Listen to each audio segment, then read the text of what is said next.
Welcome to episode 1 of Finds of the Past. So I'm going to go through stuff that I've kept that I found for really good deals over the years and show you some of this stuff as I uncover them.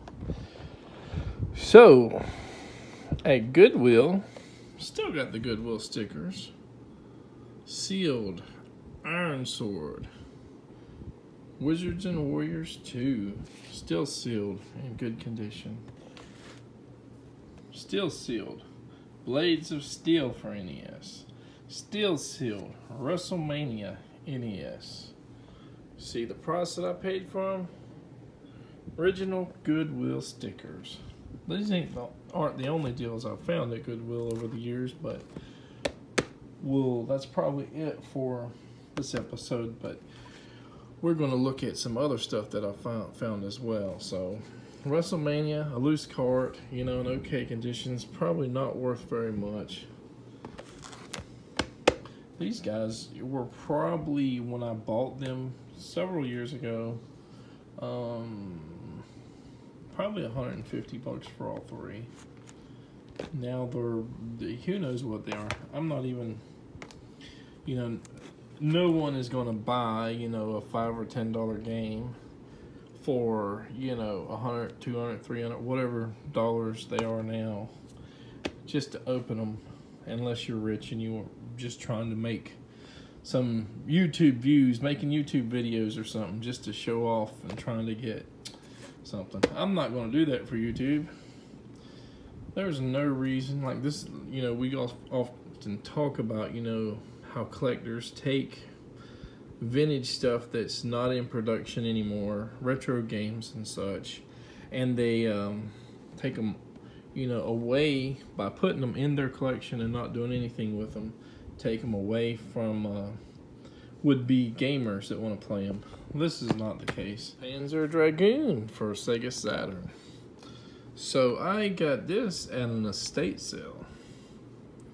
I was there to actually, we were looking around. They had a lot of antiques. Didn't have too much that I was interested in, except they had a jukebox.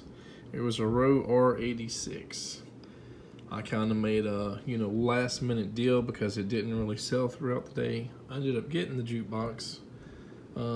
Had it for years. Was planning to put it in the home theater edition, which is where we're at now. See the wall color? A lot different than our normal videos, but I think I said, how much do you want for it? He said like $2.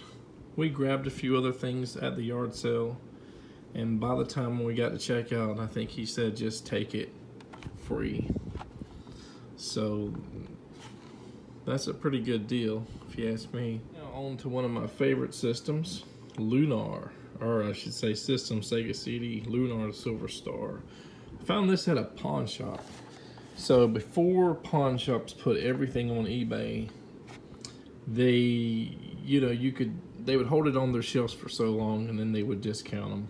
Unfortunately, I do not have the instructions, but I do have the back cover here, and I think it says $35, but it didn't sell for that. I think I paid $17 for this. So this may have been, I don't know how many years ago, 12 years ago possibly. And I believe there were several variations of artwork on the disc that you could get. So it was kind of created a collector's market to see how many, if you can get the full collection or whatever. One of the best games. It's just a little bit short. It's an RPG, very colorful. Look at the screenshots here. And they remade them for the PlayStation 1 and the Japanese Sega Saturn. They even had an enhanced video version on the Japanese Saturn of this and Lunar 2 Eternal Blue. So you had to have this MPEG or VCD card that connects to the back of your Saturn to use it. Now, another pawn shop found. This was, I think, a Lightning Pond or something. I think in Ocala, Florida, I found this one in. Again, pawn shops at a certain time, most of them did not do eBay. This was like $12. And I think even at the time, this had a pretty good value, you know, probably around 50 to 60. It's kind of like a, how would you say it, digital adventure, comic adventure maybe, sci-fi adventure. So, I mean, I don't think this one is super well known, not as well known as what I'm fixing to show you. Snatcher for Sega CD. This is probably the most sought after game on the Sega CD system. Not the most expensive. KO Flying Squadron probably has that one beat by, you know, 2 to 3 fold. But this guy, you know, when I first got on like eBay as a buyer and stuff, it was selling for like 50 or 60 bucks. When I found this, it was selling for, I believe, $250 on eBay. And at one time, you know, there may or may not have been proxy bidding bidders and stuff back then. I can't remember. But if there were proxy bidding services, they were probably just starting out, so not everybody used them.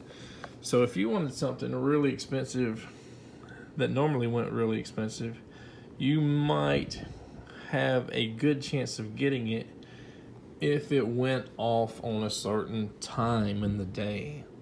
So we got to think about, you know, Eastern, Central, Mountain, and, you know, Pacific times, and figure what time are all of these people most likely not going to, you know, bid on something and bid it up.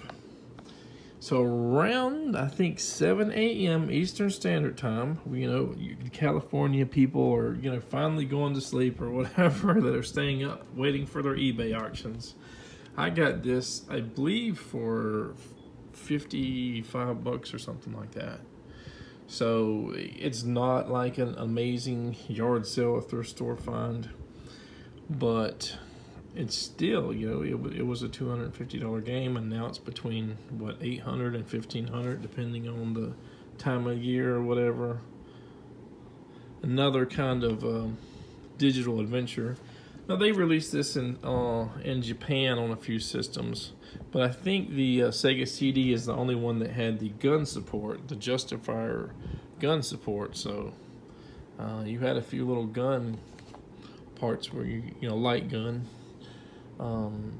But yeah, that's the most sought after game most likely on the Sega CD. And here's the thing about Snatcher. For years and years and years, if you wanted Snatcher, you had a chance to get it. I used to basically live on eBay, buying and selling.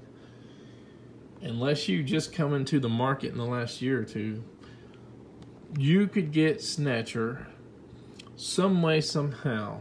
It was always, there were always several copies available at all times. So there wasn't really a rarity, on this game, even though it probably had very limited amounts made. And the biggest thing was it was a late game to come out, on the system. The problem now, most likely, is that collectors have the game, and they come around a lot less on the market. So you had many years to get this game if you wanted it, and like I said, unless you came around just a few years ago to get it. It's not rare. What I'm saying is, it's not rare because there are few in existence. It's only rare because people are hoarding this game. And some people consider this one of the best games on the system as well. Lawnmower Man on Sega CD. And yes, you're reading that right. There is a $7 price tag on there.